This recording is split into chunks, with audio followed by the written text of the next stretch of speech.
Yeah, man. I mean, listen. I think our next guest has a chip on his shoulder. I think he's got a lot of things he wants to talk about. I think that he's hungry, and I'm excited to bring him on. I think I don't think the end of the show is going to disappoint.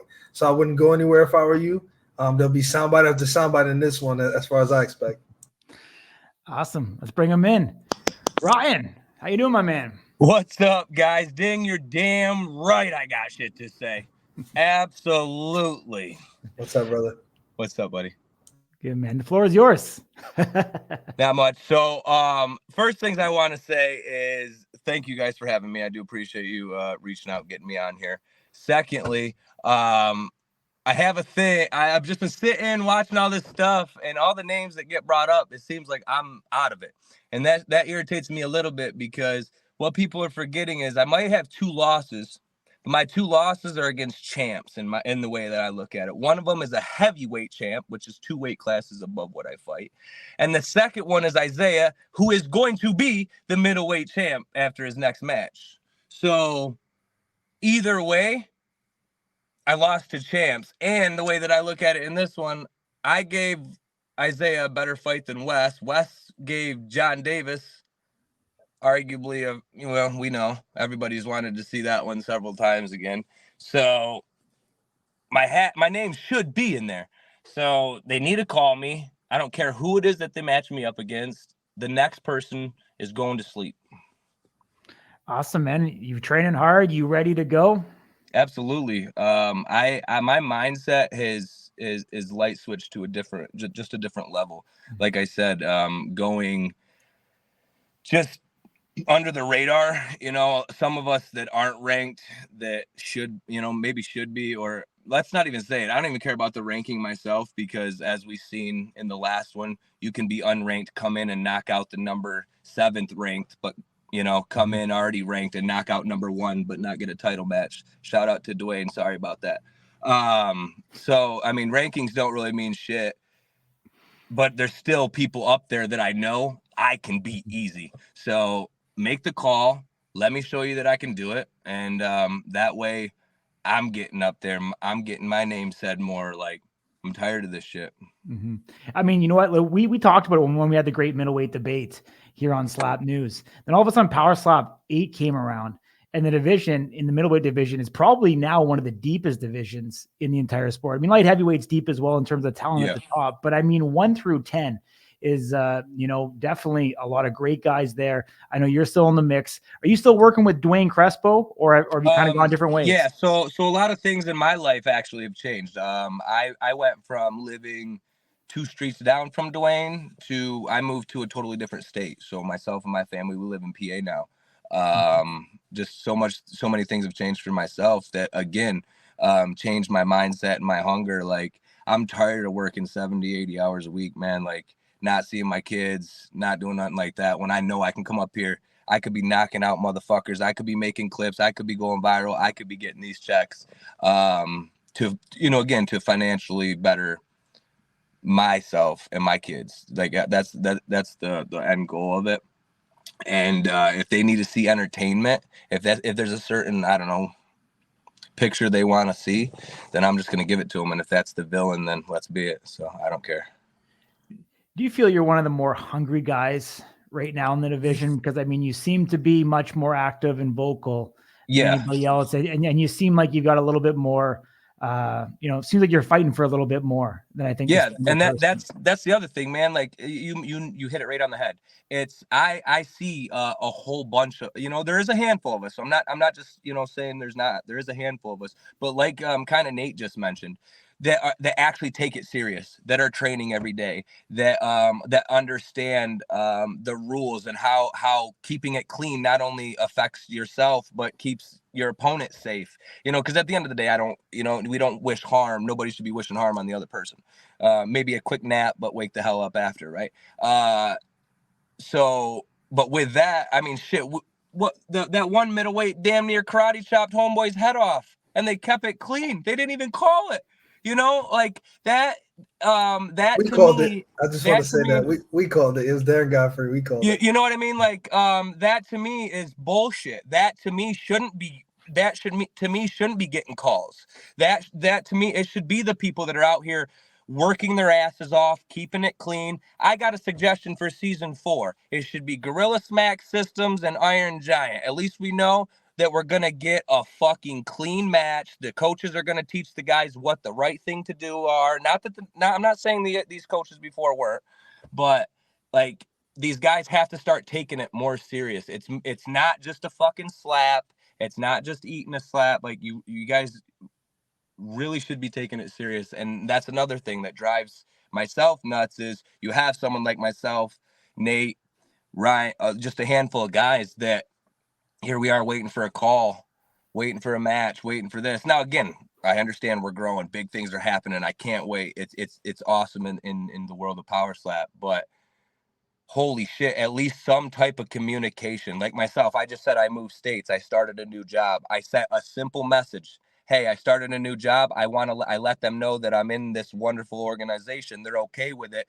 I just need to let them know if I'm going to be fighting again this year so I can put in for that week off. Nothing. Silence. Like they need to understand that a lot of us do still work a day-to-day job. A lot of us, like that's where I come from. You have to let your job know in advance. Like just certain things like that. I wish communication was a little bit better, and I hope does get better with now more events coming. So yeah, I mean, I can sense your frustration. Obviously, we've seen, our job here is to make sure we're keeping our ear to the ground. So even if we're not talking to you or watching the stuff that you're doing, to get a better understanding of kind of what's going on. So I want to go back to what you said at the start of the show, and I think that you make a great point because I'm a massive MMA fan, and so I don't know if you're familiar with MMA or what your kind of knowledge is of. Guy. So Tony Ferguson obviously is on an 8-fight losing streak, and for the first 5 or 6 of those fights that he lost, the reason that that everybody kind of gave as to why he didn't get cut is because it was the number 2, 3, 4, 5 lightweight ranked in the world, former champions. He was losing against Murderers Row, and so I think the point that you make is incredible because you lost against a guy who obviously Combs says I don't know what else to call him, but an international sensation. Both of my guys were Russian, had Russian fighting experience before this. Isaiah was in there before that. You know what I mean? And again, Wes is my boy. And I truly believe his last match, he was just out of it. And again, had several fights. He probably should have had a longer break. But I do not care what anyone says. I put a better fight against Isaiah than Wes did. Wes sat down every time. I sat down once. You know what I mean? Wes got knocked out. I got knocked out. Well, we'll argue. I'll argue that one too, because let's take this season back to the rule thing. The one guy, it was like the 3rd episode, I think, did the same exact thing. Got knocked out, went to a knee, stood back up, wobbled a little bit, but Terp was so loud that the ref was paying attention to Terp, not that the guy was stumbling and called it. So again, it's just things like that I think consistency, like if we're going to be professionals, and have to hold ourselves the right, like Nate said, to a professional standard, I think that it should be all the way down from the rule set. Like we should be able to see more consistency. The technology is out there. Like, yeah, so I mean, along those same lines, when you talk about, again, your own trajectory, you actually have, and people may not know this, but you actually have a win in a slap fight before you came to Power Slap.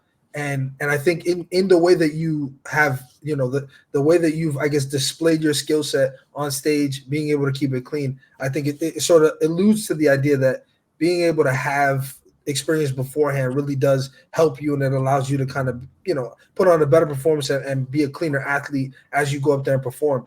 Where this segues is, I don't know if you caught the early part of the show, but Colton Cole's partnered up with Charles Johnson and a team over at Icon Battlegrounds, and they're going to be throwing a multi-sport mixed event where slap fighting is one of the components. So they'll have 2 or 3 slap fights on there from some guys that we've heard a lot of buzz from. A guy that maybe the Mexicutioner will be competing at that event, and they talk about their vision and kind of how they really want to become the LFA, is what Charles called it, of slap fighting for Power Slap. So essentially a feeder league that Power Slap can sort of talent for. When you look at kind of your own experience, you talked about Isaiah, Komsa, and the fact that they had experience beforehand. So they come to this premier organization in Power Slap, and you guys all have already competed. You know what it's like. You get up there and you're able to have a clean match, no controversy, in that way anyway. How important do you think that is? And do you believe that maybe that should be the standard moving forward, where, guys are not coming in and having their very, very first experience in, Power Slap? Because nobody's getting their first MMA fight in the UFC. Like, nobody's debuting their pro MMA in the UFC. It just doesn't happen. No, I'm 100% with you there. I think that the I actually messaged Colton and hit all that group up. I think that that's a phenomenal idea for that reason right there. Everything's going to be better if it's cleaner. I don't care. I don't care what you watch. Everything's going to be better when it's clean. Unless it's a street fight, I mean, I guess. But like, having the guys come in and, like myself and Isaiah, we have messages, man, like before our fight that we could go back to, where it was just, we both agreed to it. Yeah, obviously for the fight, but also because we both knew each other. We were clean fighters. I knew that he had a head like a bowling ball, so he wasn't going to flinch. He knew that I wasn't going to club him, and and nothing like that. So again, having that respect coming in, as opposed to there's a handful of people right now that I could get a call from, and I'll never say no, but I'm going to be like, fuck, well, this one's going to hurt if I lose the coin toss. Cause you know what I mean? Like, just different tactics like that. But again, because I pay attention, I know who's really working. I know who's not. Like, I do all that stuff, maybe not as vocal about it, but I pay attention. So, but yeah, having that league that they're doing, or, the stuff that they're doing down there, having that just environment where Power Slap can look and go, okay, this person's had XYZ. Myself, I didn't have any experience. I didn't have no MMA experience. I didn't no combat experience, nothing like that. Before my match with Serene, even though I won the other one, that was the first time I ever been hit in the face. So even something like that.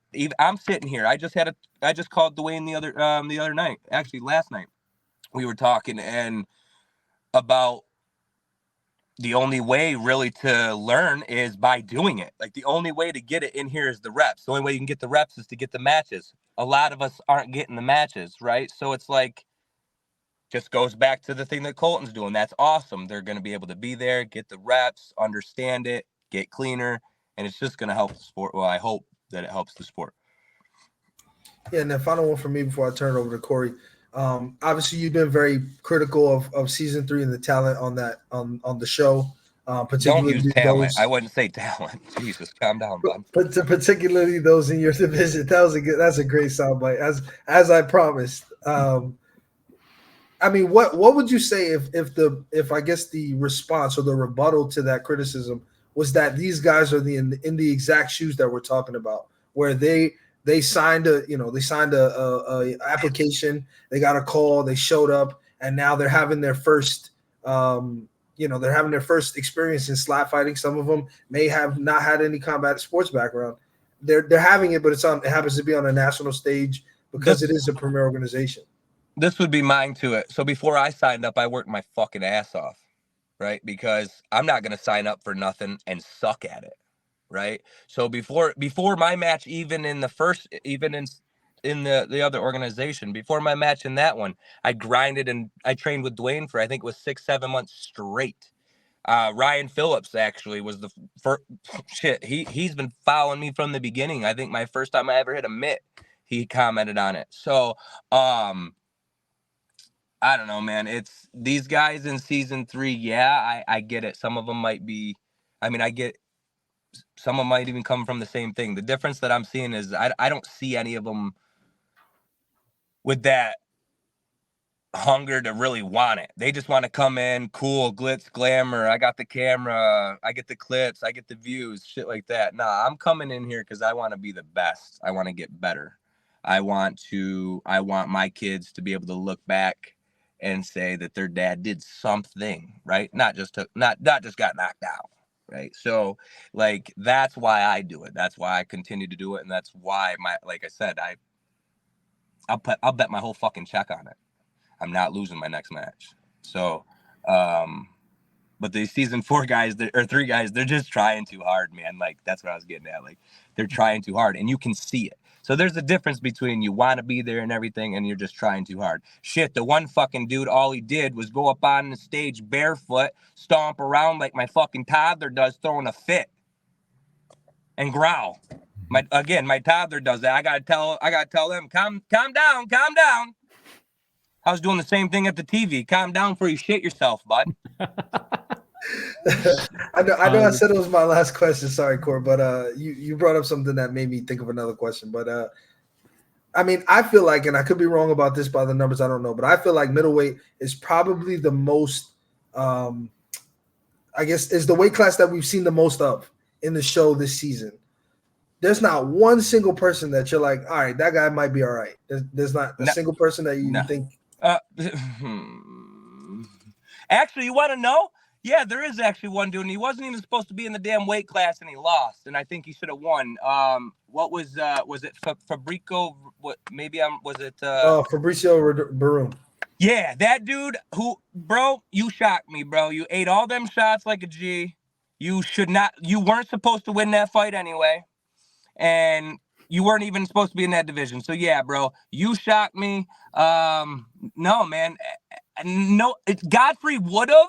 If he wouldn't have fucking been out there doing some karate chopping, he would have. You know, he was one that, again, I'm a fan. I was a fan before fighter, right? So I knew who the fuck he was. I know he was here from the beginning. I know his fucking passport problems or whatever he was dealing with. I know all that bullshit. You come in here and you put on that type of display, garbage, bro, garbage. And then I will say the one dude that made that clip about the Minter dude, how the hell can you hold your breath and breathe at the same time? That was hilarious. I'll say he was that was funny.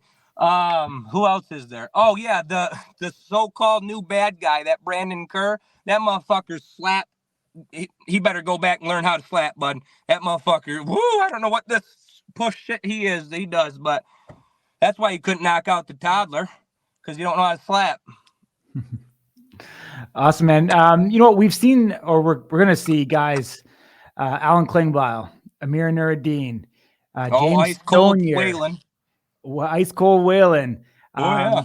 Who else we got? No one cares, but cool. Stonier. We've got guys that are gonna have a second opportunity. Some would even call maybe a last opportunity in Power Slap by going on to the reality show. If they were to call you for season 4, would you entertain that at all? Shit. Here, I heard it here first. I already got a message to the producers. They already got my name in the mix. Boom. I already told them I'm ready to go. I'm ready to go, locked and loaded. Like, bring me on season 4. They probably won't make me a coach, but I would totally be a coach. I'll teach them how to do the right shit. But no, I'm ready. Let's go. Season 4, 5. I don't give a shit. But I'm going to learn from my mistakes in the first season. You know, I got all the bugs kinked out, missing my family, all that bullshit. They want a show. Season 4, I will come and wreak havoc on that place. Awesome, man. Appreciate you joining us, dude. Hey, thanks, guys. Appreciate you for having me. You guys have a good one. Ryan. Thanks, buddy. Yeah.